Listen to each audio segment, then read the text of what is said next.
Global skill development mission में आपका स्वागत है। पिछले सेशन में हमने कॉलम्स के साथ काम किया, जिसमें हमने टेबल्स के कॉलम्स को मॉडिफाई किया, रीनेम किया और ड्रॉप किया। इस सेशन में हम बात करने वाले हैं टेबल की दो इंपॉर्टेंट कमांड्स, ट्रंकेट और ड्रॉप टेबल के बारे में। यदि आप अपने टेबल के डेटा को रिमूव करना चाहते हैं, बिल्कुल खाली करना चाहते हैं अपना टेबल, परंतु टेबल को डिलीट नहीं करना चाहते, टेबल बना रहे लेकिन डेटा हट जाए, तो उसके लिए आप ट्रंकेट कमांड का प्रयोग कर सकते हैं। परंतु यदि आपको ना स्ट्रक्चर चाहिए और ना ही डेटा चाहिए, तो फिर आप ड्रॉप टेबल कमांड का प्रयोग कर सकते हैं। तो इन दोनों कमांड्स में बस यही फ़र्क है। हम इन दोनों कमांड्स को प्रैक्टिकली करके देखते हैं, ट्रंकेट टेबल और ड्रॉप टेबल के रूप में। तो आइए शुरू करते हैं। अब यहाँ पे सबसे पहले मैंने ट्रंकेट कमांड को ओपन कर लिया है और ये सिलेक्ट कर लेता हूँ। यहाँ से मैं कॉपी कर लेता हूँ Ctrl+C करके।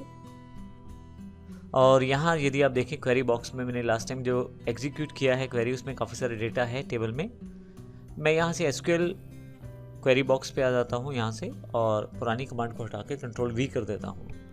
अब एग्जैक्टली क्या होगा कि सबसे पहले स्टूडेंट टेबल में जो इन्फॉर्मेशन पड़ी हुई है उसको दिखाया जाएगा सेलेक्ट स्टार से, फिर ट्रंकेट किया जाएगा सारा डेटा। ये स्टूडेंट नाम है डेटा का, यहाँ पे टेबल का नाम स्टूडेंट है, मैं इसे ठीक कर देता हूँ।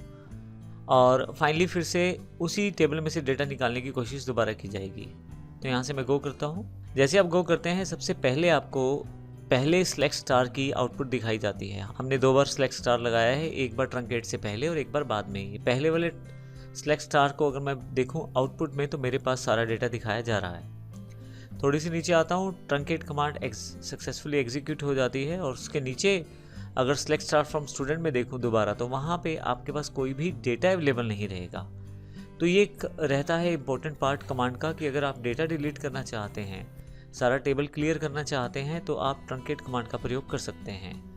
अब अगर मैं ड्रॉप कमांड का प्रयोग करना चाहूँ तो वो भी कर सकता हूँ, लेकिन उस केस में मेरा टेबल भी ड्रॉप हो जाएगा। आइए देखते हैं ये किस प्रकार करते हैं हम।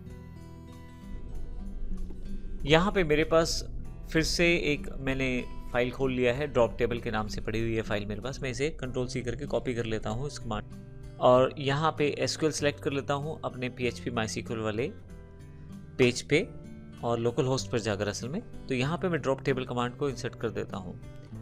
फिर से गो करता हूँ यहाँ से। जैसे ही आप इस कमांड को चलाते हैं, आपके पास अब की बार मैसेज आ जाएगा, टेबल college.student doesn't exist, क्योंकि आपने उसे ड्रॉप टेबल के द्वारा डिलीट कर दिया है। तो अब अगर आप यहाँ जाके कॉलेज को एक बार यहाँ से रिफ्रेश कर लें कॉलेज को, तो आप देखेंगे यहाँ पे, अब अगर आप यहाँ क्लिक करें और स्टूडेंट पे क्लिक करने की कोशिश करें, तो table college student doesn't exist, क्योंकि वो अब एग्जिस्ट नहीं करता है।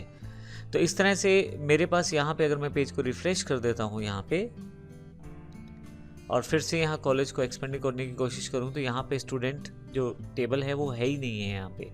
एग्जैक्टली वो मेरे डेटाबेस से डिलीट हो चुका है। तो इस सेशन में हमने देखा ट्रंकेट और ड्रॉप कमांड को प्रयोग करना। अगले सेशन में एक और हमारे पास एग्जांपल है, रीनेम किस प्रकार से हम कर सकते हैं अपने टेबल को, उसकी जानकारी लेने वाले हैं। धन्यवाद।